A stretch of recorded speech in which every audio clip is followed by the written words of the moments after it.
Nikki, you've mentioned over the last month or so that you feel like your team's going to start playing its best basketball in February. Mm-hmm. How confident do you feel right now that that's going to start tomorrow against Arkansas? Well, we've had some really, really good practices. We've been linked up more from an offensive standpoint and definitely from a defensive standpoint.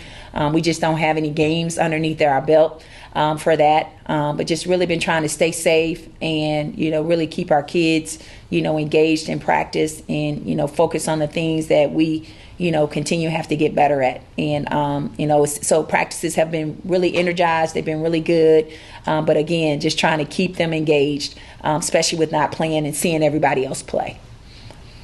If I can just ask a quick follow-up question, obviously some more time off probably from playing than you would have liked. Do you feel like it's been helpful? Do you think it's something that could potentially hurt your team? How do you feel about how things have been going? Well, I think for us, I think it's been a little bit of both. I think it's been helpful, but also I think it's, been hurtful just because, young people want to play.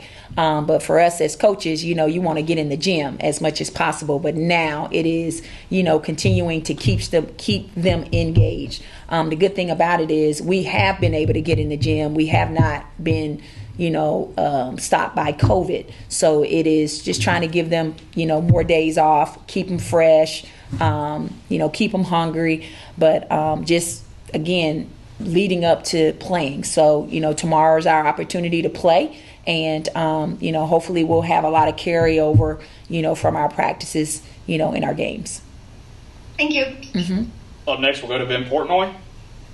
Hey, Nikki, just curious, we talked a lot about Maya this year, but just in terms of, before you got here, how much did you know about Maya? Had you recruited her at all when she was coming out of high school? And just what kind of relationship, if at all, did y'all have?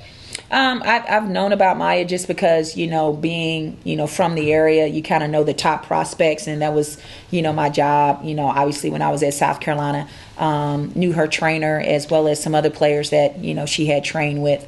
But she's always been someone that, that I've known because she played with a great AAU basketball program.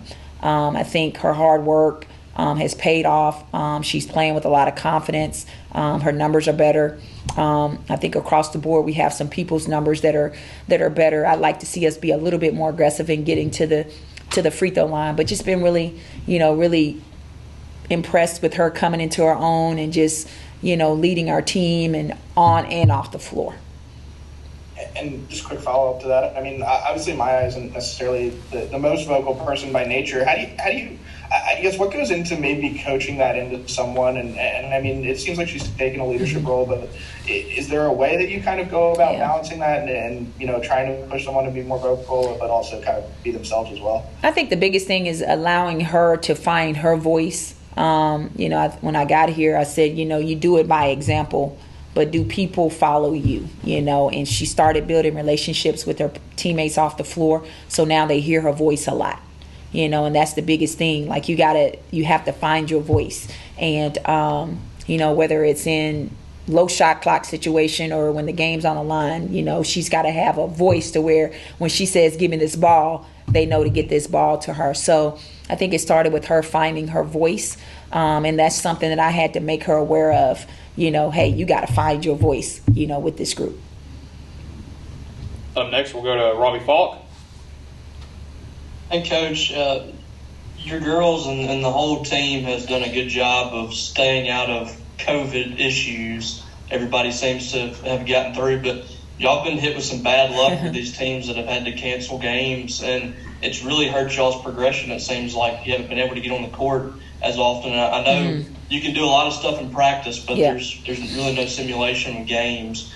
How frustrating has that been that y'all done the right things, but it just seems like y'all had all these disruptions that hadn't allowed y'all to get some of that continuity during the season? Like I said, I think it's been good and bad, for us as coaches, again, giving us an opportunity to, to practice, especially with us being new and just put in our system and all of that and them getting acclimated to it. But then again, for them, they want to play.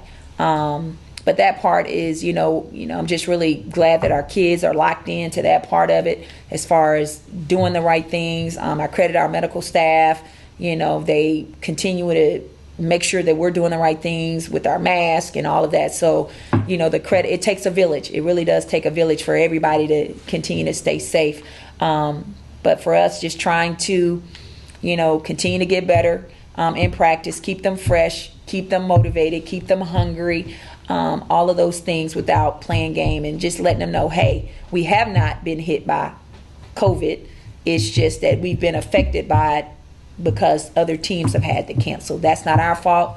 We know that we have to take each day as it comes and just kind of roll with it. And again, it's a little adversity. We just got to weather the storm and continue to handle it. Also, Arkansas under Mike Neighbors has been a team that can really score the basketball. They can put up a lot of points, especially from the three-point line. What kind of challenges are you seeing from them specifically on the offensive side of the ball? They've had some big wins this year, basically on the back of Chelsea Dungy and some of their three-point shooters. What are some challenges you're seeing from them on film? Well, I think that, the biggest thing you said, they can't score the ball, but they scored and they also give up points. So we have to be able to put the ball, in the basket. We can't let them score how they like to score consistently. So, for us, we're going to have to be able to match their energy and effort in transition. They shoot the three. Our ability to guard the ball and keep them off the free throw line is going to be, really critical for us. We got to be able to get this ball on the inside and be able to, go to work there. But again, just being able to match that effort and energy, because they play four perimeter players in a post. So we have to guard. That stuff that we've been working on, all week, is guarding the ball better. So again, hopefully we'll see some carryover when we play them tomorrow. We'll go back to Ben. Kind of piggybacking off of Robbie's question, but obviously, against a team like Kentucky that shot the ball from three really well, I guess, is there anything you draw from a game like that profiles similarly to Arkansas? Is there anything you can take from that film or anything comparable in that sense in terms of what you've seen already this year? Well, I think I think they've seen a lot of different teams. I think, teams that have good post play, they've gone inside on them. Teams that run up and down have tried to run up and down with them. Kentucky ran up and down with them. They hit the three, extremely well. You got South Carolina, Georgia, Texas A&M. They pounded them, on the inside. So, for us, we got to do a little bit of both, but we definitely, we have to guard them.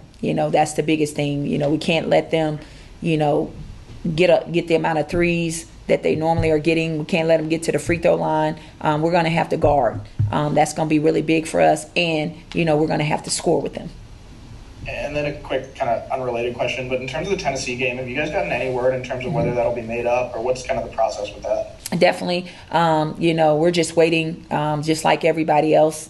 So that is a league decision, and we'll know when we get the email.